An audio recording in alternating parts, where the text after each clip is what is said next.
सर्वप्रथम जे नालायक कॉर्पोरेटर होता ते रमेश म्हात्रे, त्यांनी जे हे कृत केलेलं आहे ते निंदनीय आहे.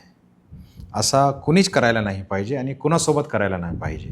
आणि विशेष जेव्हा तिथे महिला आहे, ज्यांचा आदर आपल्याकडे सर्वांपेक्षा जास्त असतो, मी याची घोर निंदा करतो. हे माझा एक डॉक्टर म्हणून असा एक विचार आहे. आणि मीही लहान मुलांचाच डॉक्टर आहे, नवजात शिशूचा डॉक्टर आहे. तिकडे जे गोंधळ झाला तिकडे ते नवजात शिशूच्या ॲडमिशनसाठी झालेलं आहे. त्या रमेश म्हात्रे तिकडे 2 टर्मपासून कॉर्पोरेटर होता आणि त्याला माहीत आहे की त्या हॉस्पिटलला NICU नवजात शिशू कक्ष नाही, तरी त्यांनी तिकडे गोंधळ घातला. म्हणजे त्याची हे एक असे विचार होता की आपण काही करून डॉक्टरला दबाव घालून काहीत करून लोकांची एक सहानुभूती घ्यायची असा प्रयत्न करत होता. मला लोकांना असं आव्हान आहे की तुम्ही असे डुप्लिकेट आणि दादागिरी करणारे जे नगरसेवक किंवा छोटे किंवा मोठे जे पॉलिटिशियन असतात, त्यांच्याकडून असं बघू नका की ते काही करू शकतात. कारण सर्व हॉस्पिटल जे आहे ते हॉस्पिटल एक प्रामाणिकपणे चालतात. त्यांची परमिशन महानगरपालिका, कोणत्याही शहर असो, त्यांच्या महानगरपालिकात एक डिपार्टमेंट असतो. ते सगळं असेसमेंट वगैरे करून, इन्स्पेक्शन करून त्यांना ते परमिशन भेटतात. कोणते डिपार्टमेंट आहे, कसे डिपार्टमेंट चालवणार आहे. आणि दुसरा म्हणजे हॉस्पिटलचे फार प्रश्न आहे, फार प्रॉब्लेम्स आहे, ते गव्हर्नमेंट कधीही ॲड्रेस करतात नाही. फक्त ते छोटे मोठे पॉलिटिशियन असो की आमदार खासदार असो की मंत्री असो, ते लोकांना अट्रॅक्ट करण्यासाठी ते असं करतात की काही स्टेटमेंट देतात. मला असं वाटते की पॉलिटिशियनने एक कमिटी गठन करावी स्टेट लेवलवर. आमच्यासारखे जे मोठे हॉस्पिटलचे जे संचालक आहे, चेअरमॅन आहे आणि ते डॉक्टर आहे, त्यांना घेऊन त्यांचे अडचणी समजावं की काय अडचणी असतात, हॉस्पिटल चालवायला काय काय प्रॉब्लेम आहे. आम्हाला लाईट बिल कमर्शियल आहे, आम्हाला टॅक्सेस कमर्शियल आहे, पाणीपट्टीचं बिल कमर्शियल आहे. आमचे सगळे वस्तू इक्विपमेंट जे खरेदी करतात त्याच्यावर आम्हाला GST आहे 18%ची. आम्हाला बँकेतून जर लोन घेतलं तर त्याच्यावर भरपूर इंटरेस्ट द्यावं लागतं. सबसिडी तर विसरून जा. याने 10 ते 15% आम्हाला त्याच्यावर इंटरेस्ट द्यावं लागतं.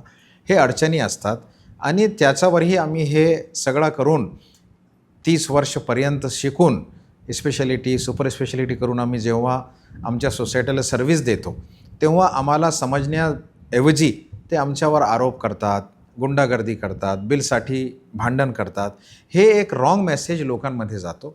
याच्यामुळे हे असे इन्सिडेन्सेस होतात. तर माझी लोकांनाही अशी अपील आहे आणि पॉलिटिशियन्स ज्यांच्याकडे सत्ता आहे त्यांनाही अपील आहे. असे पॉलिटिशियन्स जे सत्तामध्ये नाही पण काहीतरी आपल्याला दाखवावं म्हणून डॉक्टर लोकांना किंवा हॉस्पिटलच्या स्टाफला टार्गेट करतात, त्यांना हे समजत करून घ्यायला पाहिजे की हे आपण सर्व्हिस देतात. तुम्हालाही जेव्हा गरज पडते, जेव्हा तुमच्या घरचे मुलं, बाळं, तुम्ही स्वतः, वृद्ध तुमचे फॅमिलीचे जे मेंबर आहेत, ते जेव्हा बिमार होतो, ॲक्सिडेंट होतो, जेव्हा हॉस्पिटलला येतात, तेव्हा तुम्हाला हॉस्पिटलची गरज आहे. तर हॉस्पिटलला तुम्ही समजून घ्या, डॉक्टरला समजून घ्या. असे कृत्य तुम्ही जर करत राहिले तर आम्हाला गव्हर्नमेंटला सिक्युरिटी मागण्यापेक्षा आम्ही आमची सिक्युरिटीची स्वतः बंदोबस्त करू आणि नंतर तुम्हाला याचे परिणाम भोगावा लागेल. कारण आम्ही असं हातात बांगड्या घालून बसलेले नाही. असे नगरसेवक आणि असे पॉलिटिशियन्स आले तर आम्ही त्यांना जबाब देऊ शकतात आणि देणार. कानून कायदे आपल्या स्टेटमध्ये किंवा देशामध्ये फार आहे, पण त्याचं पालन होत नाही. याचा उत्तर असं आहे की आपल्या देशामध्ये करप्शन आहे. लोकांनी कानून आणि कायदे याला आपल्या हातामध्ये घेतलेलं आहे. कुणाची भीती नाही म्हणून असे कृत्य होतात. मला असं वाटते की करप्शन थांबावे आणि कायद्याचं पालन सर्वांना बंधनकारक असायला पाहिजे. माझ्यासारखा सामान्य माणूस असो की एखादा इन्फ्लुएन्शियल पॉलिटिशियन असो, तरच हे थांबेल. की आमच्याकडे डॉक्टर पेशंट रेशो जे आहे ते ग्रामीण भागात फार कमी आहे. शहरी भागात याचं प्रमाण चांगलंच आहे. पण ग्रामीण भागात आपली सर्व्हिस भेटत नाही आणि ग्रामीण भागात डॉक्टर लोक सर्व्हिस करायला किंवा प्रॅक्टिस करायला घाबरतात. याचं कारण हेच आहे की कुणीही कधीही आक्रमक होतो आणि त्यांच्यावर असे हल्ले करतात आणि आता हे शहरामध्येही झालेलं आहे. तर याच्यावर गव्हर्नमेंटने स्ट्रिक्ट स्टेप घेऊन याच्यावर कारवाई करायला पाहिजे आणि यांना त्याला म्हणतात ना, नॉन बेलेबल जे ऑफेन्स असतात त्याच्यामध्ये घ्यायला पाहिजे. कुणी डॉक्टरांशी जर मिसबिहेव केला, त्यांच्यावर फिजिकल ॲझॉल्ट करायचा प्रयत्न केला तर नॉन बेलेबल कायदा अंतर्गत त्यांना अटक करायला पाहिजे, याची भीती त्याला पाहिजे. जसा पोलीस डिपार्टमेंटला पोलीस वर्दीत आहे त्याच्यावर कुणी हात उचलू शकत नाही, तसंच जर जेव्हा डॉक्टर किंवा हॉस्पिटलचा स्टाफ ड्युटीवर आहे त्यांच्यावर कुणी हात उचलला किंवा त्यांच्याशी काही गैरशिस्तपणा बिहेव केला तर त्यांना अटक झाला पाहिजे आणि ते नॉन बेलेबल ऑफेन्स पाहिजे. हे फार दुर्दैवी आहे की 80% डॉक्टरला फिजिकल ॲझॉल्ट याने फेस करावं लागतं. मी जेव्हा तुम्हाला सांगितलं की जसं पोलीस डिपार्टमेंट आपल्याला सर्व्हिस देत आहे, ते आपली काळजी घेत आहे, त्याच्यापेक्षा जास्त डॉक्टर फील्ड आणि डॉक्टरचे हॉस्पिटलचे स्टाफ तुमचे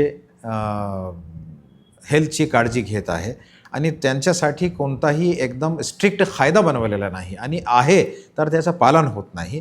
जसा पोलीससाठी जेव्हा मी पोस्ट ग्रॅज्युएशनला होतो मुंबईला, तेव्हाही आमची एक स्ट्राईक झाली होती. तेव्हा मी थोडा पुढे होतो त्यावेळेस श्री विलासराव देशमुख हे मुख्यमंत्री होते महाराष्ट्र राज्याचे. तेव्हा आम्ही त्यांना हे असं निवेदन दिलं होतं की जसा पोलीसच्या डिपार्टमेंटचा कायदा आहे तसाच कायदा आताही पाहिजे.